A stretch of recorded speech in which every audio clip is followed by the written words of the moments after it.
আপনাকে প্রশ্ন করবে, তখন কি করবেন? কি করবেন যখন জিজ্ঞাসিত হবেন যে কেন আপনি মজলুম ফিলিস্তিনদের পাশে থাকেননি? জানি উত্তর দিতে পারবেন না, কারণ আপনার নিজেরই জানা নেই এর উত্তর কি হবে। এখন হয়তো বলতে পারেন যে আমি কি করে ফিলিস্তিনে গিয়ে মজলুমদের পাশে থাকব, কি করে এত দূর গিয়ে সাহায্য করব?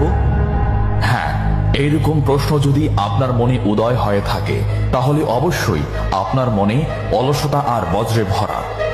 এই আধুনিক যুগে অস্ত্রের চেয়ে পাওয়ার হচ্ছে মিডিয়া, তাই মিডিয়ায় বেশি বেশি করে তা প্রচার করুন।